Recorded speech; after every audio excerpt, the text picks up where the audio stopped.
Bonjour Denis, bonjour Maëlle. Ravie de Bonjour. vous retrouver après ce premier trimestre passé à l'université de Sherbrooke pour Maëlle. Elle a pu bénéficier, notre étudiante de l'IAE de Nice, du partenariat très original et nouveau entre le Master Marketing Digital de l'IAE et la maîtrise en administration délivrée par l'université de Sherbrooke.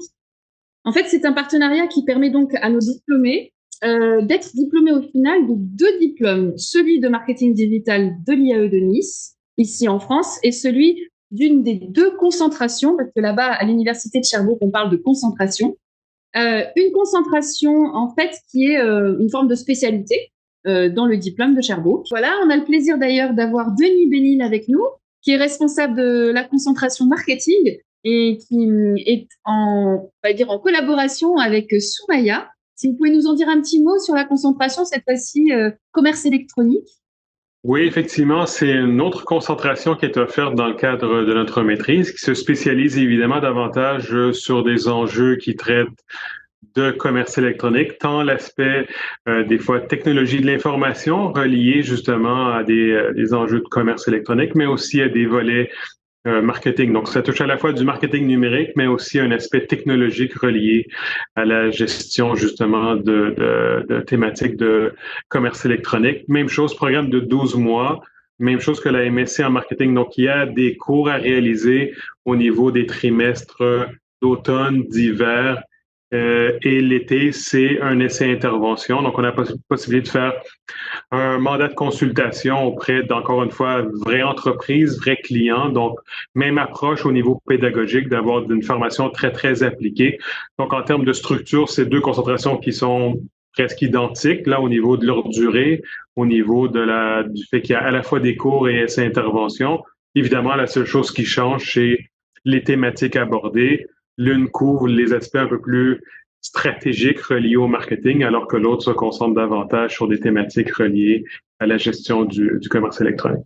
Donc, très beau partenariat. On est très heureux d'avoir Maëlle avec nous cette année, qui fait justement la première partie de ce double diplôme. Donc, on démarre donc avec le programme de maîtrise en marketing ou en gestion du commerce électronique à Sherbrooke, donc dans ce partenariat. Donc, la première étape, c'est de faire le programme à Sherbrooke. Donc, à la fin de ce 12 mois-là, donc cette première année-là, vous obtenez justement, si vous réussissez évidemment l'ensemble des cours et des différentes attentes là, par rapport à ce programme. Donc, vous obtenez une maîtrise en marketing ou une maîtrise en gestion du commerce électronique pour par la suite justement aller réaliser votre M2 à IAE Nice pour obtenir justement par la suite votre deuxième diplôme. Donc, formation très, très intéressante et comme le disait Catherine, très originale aussi. C'est pas quelque chose qu'on va trouver dans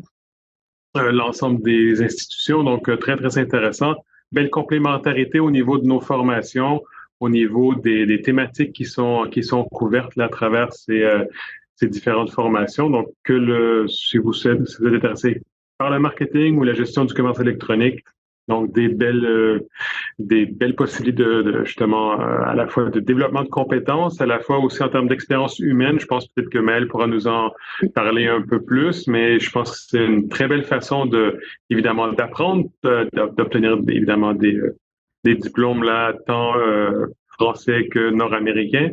Rencontrer des gens, élaborer finalement, développer son réseau de contacts professionnels, vivre des expériences humaines là, formidables, je pense. Donc, très, très belle collaboration entre IAE Nice et l'Université de Sherbrooke. Oui, tout à fait.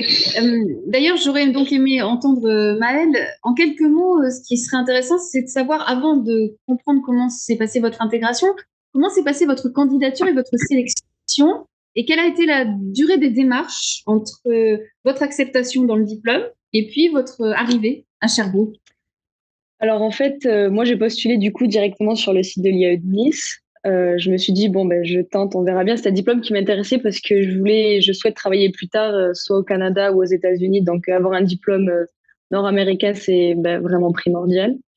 Du coup, j'ai postulé sur le site de l'IAE et ma candidature, honnêtement, ça s'est bien passé. J'ai été du coup d'abord présélectionnée.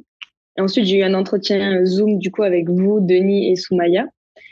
Et vous m'avez posé du coup quelques questions. Pourquoi est-ce que je voulais venir? Vous m'avez posé des questions aussi en anglais. Et ensuite, j'ai reçu un mail de réussite comme quoi j'avais été sélectionnée.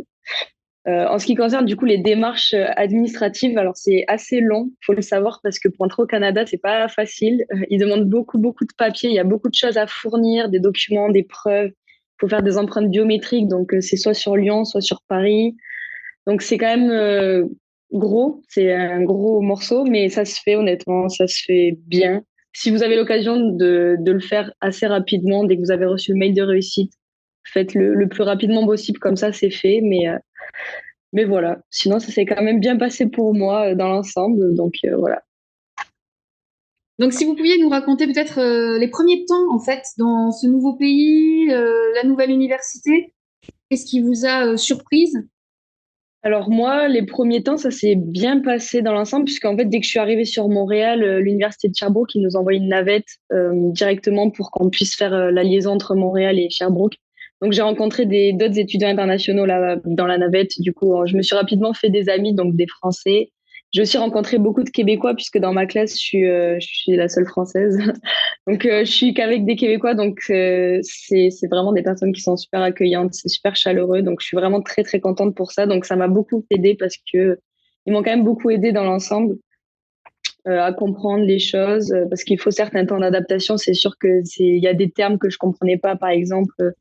Lors du semestre d'été, il y a soit un choix de essai intervention, soit de la recherche. Donc ça, c'était des choses que je comprenais pas. Tout ce qui était projet intégrateur, ça, c'est aussi des mandats qu'on fait le long des sessions. Donc voilà, mais ça s'est quand même bien passé dans l'ensemble. L'université, c'est un très grand campus. Au début, faut arriver un peu avant pour se repérer parce que il y a plusieurs facultés, il y a le centre sportif, il y a plein de bâtiments, il y a un centre culturel, il y a beaucoup de choses. Mais les gens sont vraiment gentils, donc s'il y a quoi que ce soit, on peut demander un peu à n'importe qui, puis les gens nous aident facilement. Donc voilà. D'accord.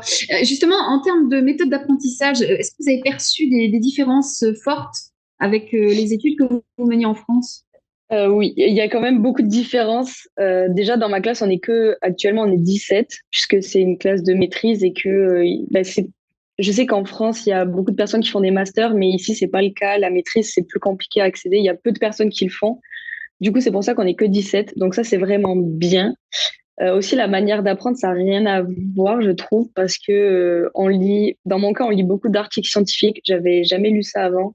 Donc, c'est des ressources que, en fait, les professeurs, ils utilisent à côté. On a des manuels, des articles scientifiques, donc il faut qu'on apprenne à les analyser puisqu'on doit les présenter, tout ça. Puis aussi, on fait beaucoup de travaux de groupe. Ça, c'est vraiment important. C'est vraiment un esprit d'équipe. Moi, ça m'a beaucoup aidé parce que c'est sûr qu'au début, j'étais un peu perdue, je comprenais pas tout. Donc, le fait de travailler avec des personnes qui connaissaient, qui savaient ce qu'elles faisaient, entre guillemets, puisqu'évidemment, c'est nouveau pour tout le monde, mais c'est des personnes qui étaient plus habituées au système, puisque c'était des Québécois. Donc, ça m'a beaucoup aidé. Ensuite, il faut savoir qu'à chaque session, on a un mandat avec une entreprise réelle, donc québécoise. Puis, en fait, on doit, du coup, on doit réaliser un mandat marketing sur une problématique qui rencontre l'entreprise. Donc, en fait, c'est très concret puisqu'on se base vraiment sur des choses concrètes, des études de marché, on se base sur des sondages, des questionnaires, sur des statistiques. Donc, c'est vrai que c'est vraiment concret puisqu'on a une présentation finale à la fin et on ne peut pas dire n'importe quoi au client, quoi, parce que lui, c'est son entreprise qui est en jeu, tout ça. Donc, c'est vrai que c'est quelque chose qui est très concret. De plus, les élèves, ils sont vraiment très impliqués, ils sont là pour réussir. Il y a aussi une vraie proximité avec les professeurs. Je sais qu'on n'a pas forcément ça en France. C'est vrai que les professeurs, ils sont hyper à l'écoute, ils sont très ouverts. Il y a c'est plus un échange qu'un cours, on va dire, puisque vu qu'on n'est pas beaucoup aussi, ça aide. Mais c'est vrai qu'il y a vraiment une proximité avec les professeurs. Il y a des professeurs qui nous demandent de les tutoyer, on les appelle par leur prénom. C'est vrai que ça se fait pas chez nous. Mais honnêtement, c'est vraiment bien. On a des professeurs qui sont vraiment super. Ils sont super. D'accord. Yves, peut-être un point que tu aurais perçu dans le discours qui ne te surprend Oui, pas et que tu confirmes. je peux surtout confirmer le dernier point. On a des on a des Super. professeurs qui sont super. Mais plus sérieusement, mais elle a tout à fait raison. Effectivement, on essaie dans nos formations d'avoir une approche où on a où on donne la possibilité aux étudiants vraiment de mettre en application dans des contextes réels, finalement, les compétences qu'ils vont développer à travers les différents cours. Donc, des mandats avec des vraies entreprises. Donc, souvent, évidemment, on a accès à des vraies données. Ça peut être des données internes, soit on interroge des clients de l'entreprise, par exemple, et l'ensemble des travaux de session ou plusieurs travaux de session sont orientés finalement autour d'un mandat qui est développé avec un vrai client, donc une vraie entreprise. Et souvent, on a évidemment présenté à la fin du trimestre à l'entreprise. Donc, finalement, quelle est la démarche finalement qu'on a suivie? C'est un peu finalement pour faire le lien, tu parlais tout à l'heure, Maëlle, oui, on a des lectures d'articles scientifiques, mais de faire finalement ce pont-là entre, oui, il existe une littérature scientifique, on développe des compétences au niveau méthodologie, au niveau statistique, mais c'est pas juste pour le plaisir de la chose. Non. On trouve des contextes pour les mettre en application, évidemment, pour voir, pour finalement analyser une situation, une problématique auquel peut faire face une entreprise. Et justement, donc, ce qui est intéressant, à la fin du trimestre, on a présenté nos résultats aux clients. Puis c'est une belle période d'échange aussi, parce que bon, c'est un exercice qui n'est pas toujours facile de présenter ses résultats à un ou des professeurs ou à nos collègues. C'est encore un autre défi de le présenter à une ou des personnes là en entreprise. C'est leur entreprise, c'est leur, comme tu parlais tout à l'heure, Mel, c'est pas un projet fictif où finalement nos recommandations ont peu d'impact, même si on propose des choses qui sont pas tout à fait justes. Là, ça a des implications évidemment pour le client ou les clients qui sont présents. Donc, ils sont très à l'écoute, très intéressés finalement de voir ce que nos étudiants ont pu remarquer, analyser, trouver, qu'est-ce qu'ils recommandent à l'entreprise. Donc, l'ensemble de notre programme de formation est axé vers, oui, le développement de compétences, mais la mise en pratique, en application ou dans un contexte réel, finalement, de ces compétences-là à travers différents mandats. Donc, puis si je peux réitérer aussi le point de mail aussi, donc on a tant au niveau de l'équipe professorale, tant au niveau des étudiants dans le programme, tant au niveau finalement de tout le monde qu'on va croiser sur le campus. Les gens sont très gentils, accueillants. On est content d'avoir des étudiants internationaux avec nous. Donc, on est là pour les aider, pour faciliter leur intégration à l'université, faciliter leur réussite dans ce parcours universitaire-là. On comprend que c'est évidemment un défi qui est quand même c'est difficile pour tout étudiant de réaliser une maîtrise. C'est un niveau de difficulté quand même assez important. Ça l'est probablement des fois peut-être encore plus pour les étudiants internationaux parce qu'il y a d'autres défis qui peuvent émerger. Donc, c'est un nouveau contexte, nouvelle méthode pédagogique, rencontrer des nouvelles personnes, découvrir les différents services, les différentes plateformes qu'on peut avoir au niveau d'interaction avec l'université. Donc, il y a plein de choses à découvrir. Donc, on est là aussi pour les appuyer, pour les aider. Les collègues étudiantes et étudiants aussi sont là pour aider là, les étudiants internationaux. Donc, je pense que c'est un beau milieu d'accueil là au niveau tant de l'université que de nos maîtrises, là, que ce soit en marketing ou en gestion du commerce électronique. Tout à fait. Alors, c'est vrai qu'en France aussi, mais là, on parle du système de Sherbrooke, c'est vrai qu'en France aussi, il y a des projets tutorés. Nos recherches, elles sont nourries, bien sûr, de terrains de gestion, donc avec des entreprises.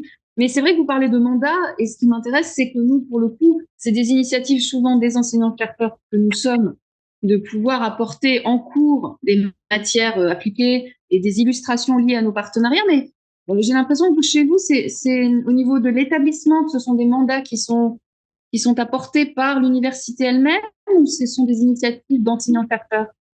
Oui, ben, en fait, c'est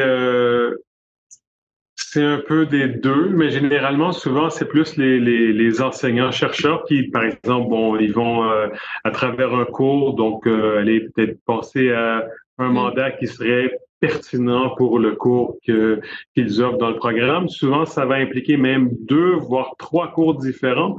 Donc, c'est tout à l'heure, Maëlle a employé l'expression projet intégrateur, c'est que justement, ça, au lieu d'avoir un projet, un cours, ben, des fois, on a un projet qui va couvrir finalement les compétences ou les thématiques abordées dans 2 ou 3 cours différents, justement pour aller pour permettre aux étudiants de les mettre en application, justement, pas de manière complètement non, pas de manière indépendante bon, ce que j'ai appris dans mon cours de gestion de la marque, ben, ça sert juste à la gestion de la marque. Ce que j'ai appris dans mon cours de stats, ça sert uniquement ou ça se met en application uniquement dans mon cours de statistique.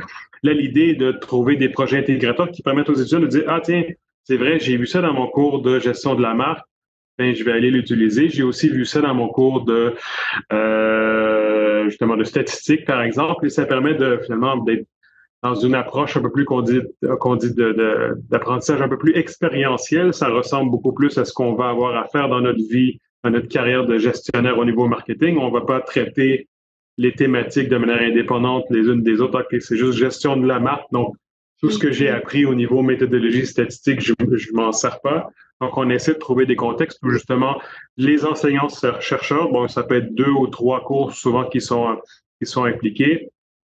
On planifie ces projets-là en amont, évidemment, avant le début du trimestre, et on essaie de trouver des thématiques qui vont permettre aux étudiants justement de mettre en pratique ce qu'ils ont pu apprendre dans différents cours dans le programme. Donc, c'est des initiatives plus qui viennent un peu plus des enseignants-chercheurs.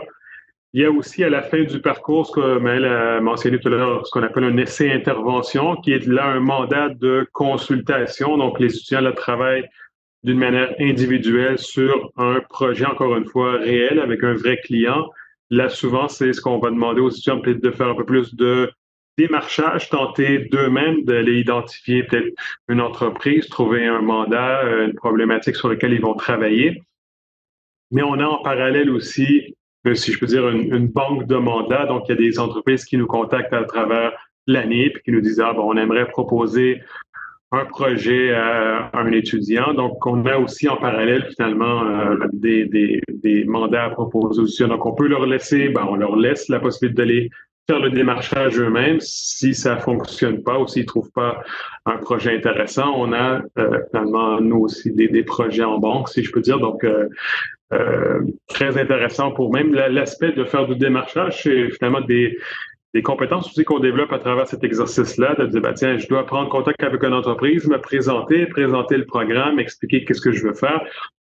S'ils commencent à me proposer un mandat, ben, discuter avec eux pour voir ben, quelle forme pourrait prendre ce mandat-là, quelle méthodologie pourrait être intéressante pour répondre à ce mandat en question. Donc, il y a un aspect, comme je l'ai mentionné tout à l'heure, là, très appliqué, très pratique de l'ensemble de nos formations. On essaie le plus possible de permettre aux étudiants d'aller le plus rapidement possible, finalement, exploiter ou utiliser les compétences développées à travers les différents cours.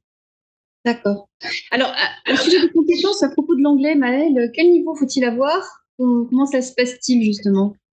Alors, pour l'anglais, il faut quand même avoir un bon niveau parce que toutes les ressources externes que les professeurs ils utilisent, c'est en anglais. Donc, tous les articles scientifiques, ça va être des dizaines de pages en anglais. Les livres, j'ai des manuels ce semestre-ci qui sont en anglais, certains. Aussi, il faut savoir que les Québécois, ils parlent beaucoup mi-anglais, mi-français. Donc, c'est vrai que ils ont des expressions qui sont un peu anglophones, tout ça. Donc, c'est vrai qu'il faut quand même... Mais l'anglais, c'est surtout pour les cours, dans le sens où les articles qu'il faut lire, c'est en anglais. Pendant ma première session, on a eu un examen qui était où on devait analyser un article scientifique, c'était en anglais. Donc, c'est quand même important de comprendre l'anglais. Ouais. C'est quand même important. D'accord. Et si vous deviez donner justement des conseils pour vous préparer à la vie à Sherbrooke, parce que c'est vrai qu'on parle de l'université et de la belle expérience que vous êtes en train de vivre, mais la vie dans Sherbrooke, des choses qui vous manquent peut-être ou qui ne vous manquent pas? Ce qui me manque, ça va être ma famille, forcément, mes amis, mes proches, puisqu'il faut savoir que c'est quand même c'est loin. Et c'est pas forcément toujours évident. Il y a le décalage horaire aussi qu'il faut prendre en compte, la distance. C'est vrai que parfois on peut peut-être se sentir seul, je pense, mais du coup c'est pour ça que je pense qu'il est important d'être en colocation aussi avec, comme ça on est avec des personnes. Moi je suis en colocation avec des Québécois par exemple, parce que je me suis dit si jamais ils peuvent m'aider, si j'ai des problèmes, ils connaissent la ville, ils connaissent le pays, je sais pas, avec l'hiver, la neige, tout ça. Donc je me suis dit j'ai préféré être en colocation. Je pense que c'est mieux, même pour l'expérience, ça rajoute vraiment quelque chose d'être avec des personnes évidemment si ça se passe bien.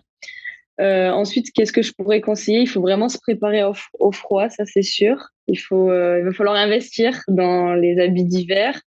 savoir que ce matin, il faisait -20, par exemple. Donc, quand vous sortez, vous avez les cils qui gèlent, etc.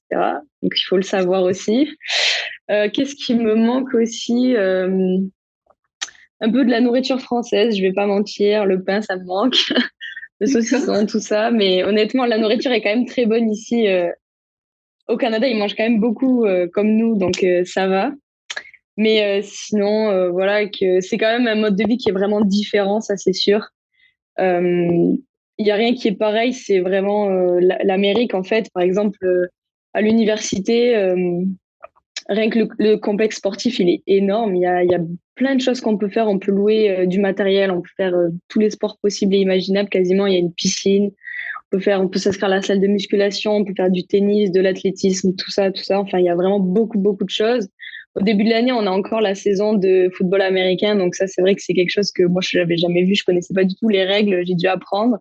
Il y a les cheerleaders qui passent, tout ça. Donc c'est vraiment un monde qui est différent du nôtre, qu'on n'a pas l'habitude. Aussi au niveau, par exemple, je sais qu'il y a quelque chose qui se fait pas forcément chez nous, c'est que ici tous les semaines dans chaque faculté, donc que ce soit les génies, c'est des ingénieurs, soit la faculté de gestion, de droit, etc. En fait, ils font des soirées étudiantes, mais c'est toutes les semaines. Donc c'est organisé dans les bâtiments de l'université. Donc ça, c'est sûr que c'est quelque chose aussi qui est quand même différent.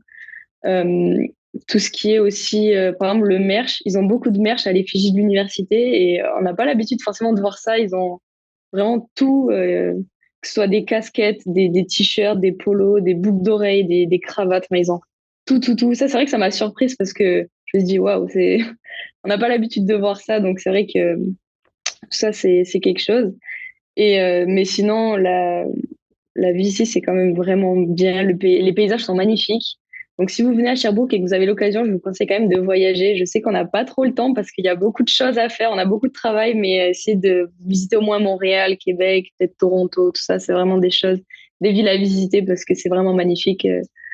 Même peu importe les saisons, c'est vraiment beau. Alors, Denis, qui a eu l'occasion de venir en juillet à Nice, je pense que tu confirmes le décalage climatique. Oui, surtout aujourd'hui, pour le moment, l'hiver a été quand même relativement doux. C'est bien qu'on fasse la rencontre aujourd'hui parce que ce matin, effectivement, c'était très froid. Donc, effectivement, il y a des décalages climatiques, il y a d'autres décalages, mais comme tu le disais, mais quand même, on a peut-être quand même certains repères. Bon, la langue en est un. C'est sûr que c'est probablement plus facile d'arriver dans un environnement francophone. Donc, même chose pour nos étudiants qui iront à Nice. Quand même, il y a des repères qui sont peut-être un peu plus faciles ou qui sont du moins plus rapides à intégrer ou des réflexes à développer ou des choses à apprendre au niveau du mode de fonctionnement de l'université, des programmes, des cours, de l'enseignement. Quand même, le fait que ça soit en français, je pense que ça aide beaucoup. Comme tu disais, Maëlle, on aide quand même au niveau de l'enseignement des certaines attentes au niveau de la maîtrise de l'anglais. C'est surtout au niveau de l'aspect lecture. Donc, c'est quand même rare qu'on ait des présentations à faire en anglais ou c'est rare qu'on ait des textes à rédiger en anglais. Donc, c'est peut-être pour rassurer s'il y a des personnes qui vont nous regarder et dire, ah, ben moi, mon niveau, je suis capable de lire, mais parler devant un auditoire, c'est plus difficile. Donc, généralement, c'est surtout l'aspect lecture qui est important. Effectivement, la vie sur le campus, très, très dynamique, beaucoup d'installations, surtout pour les gens qui aiment rester actifs, beaucoup de choses qu'on peut faire, beaucoup d'activités tout au long de l'année, que ce soit l'été, l'automne, l'hiver, selon les climats, on s'adapte, on a des activités extérieures ou intérieures, on a des infrastructures qui nous permettent de faire du sport à l'intérieur, mais on peut quand même aussi en faire à l'extérieur, même si c'est très froid.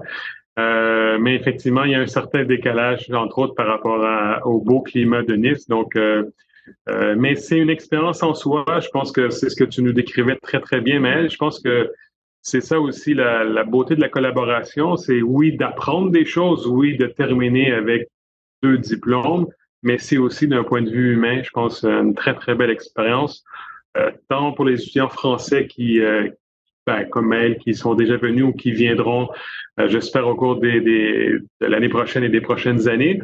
Et pourtant, les étudiants québécois aussi qui iront à IE Nice, je pense que cet aspect-là, il est très important. Je pense que c'est très enrichissant pour nos institutions, pour nos professeurs, pour nos étudiants d'avoir ces collaborations-là. Je pense d'être exposé à différentes réalités d'un point de vue économique, culturel, d'un point de vue méthode pédagogique, d'un point de vue gastronomique, hein, comme tu le parlais, comme t'en parlais, Maëlle. Donc, je pense que c'est ça aussi la richesse de cette collaboration-là, c'est finalement d'expérimenter des nouvelles choses, d'apprendre des nouvelles choses, de rencontrer des nouvelles personnes.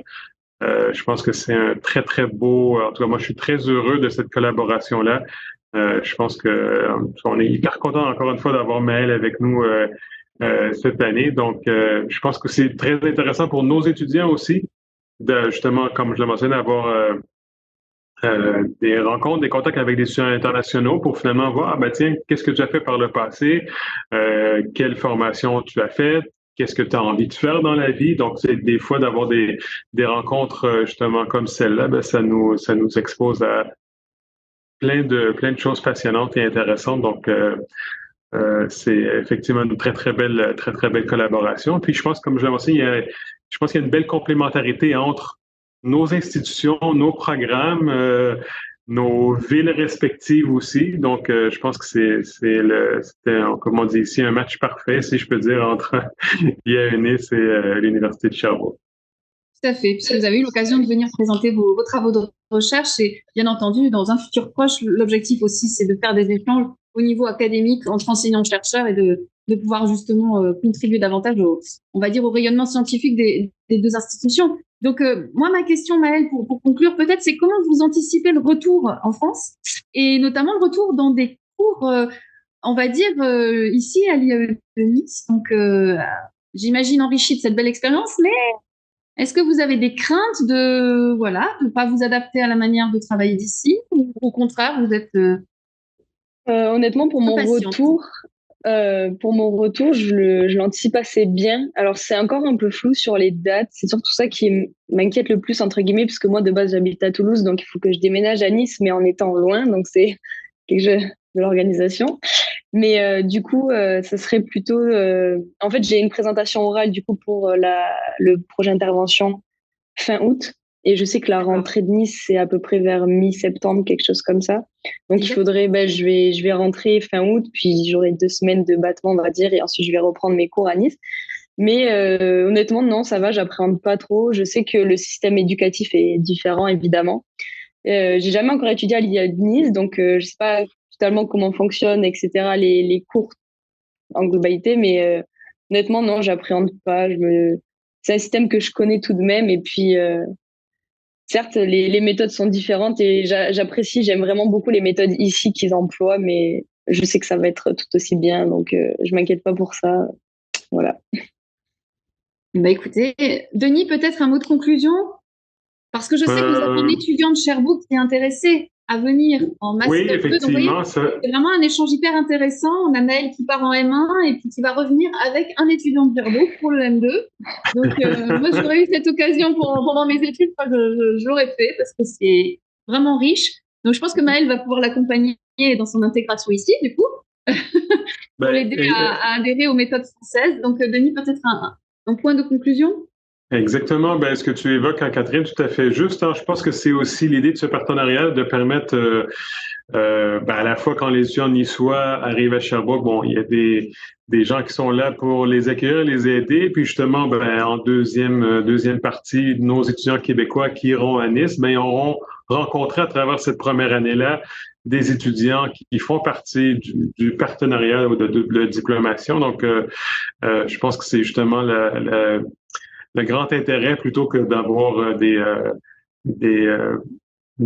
pas des collaborations qui sont pas établies, mais des fois des initiatives un peu personnelles. Tiens, je vais aller faire une formation en telle institution. Là, de faire partie de ce programme de double diplomation, il y a toute une structure mise en place. Il y a, je pense que je peux dire, beaucoup de communication entre nous, entre les gens d'IAENIS et de Sherbrooke pour s'assurer que le tout fonctionne bien, que les étudiants réussissent bien dans ce programme-là aussi. On veut que ça soit un succès pour l'ensemble de nos étudiants. Donc, je pense que C'est une occasion de ne pas manquer, je pense, hein, franchement, en termes de qualité de la formation, en termes d'expérience humaine, en termes justement, de possibilité d'obtenir 2 diplômes en 24 mois. C'est quand même quelque chose d'assez exceptionnel. Donc, très, très beau programme, très content de notre collaboration. Puis, Maëlle, je suis sûr que tu vas adorer IAUNIS. C'est un très, très beau campus aussi avec des gens formidables. Une équipe très, très agréable et dynamique aussi. Donc, je suis sûr que ce sera une très, très belle année pour toi, IANIS aussi, l'an prochain. J'en doute pas. Eh ben, merci beaucoup, en tout cas, à tous les deux. Et je pense qu'on peut décider que c'est la fin de l'interview.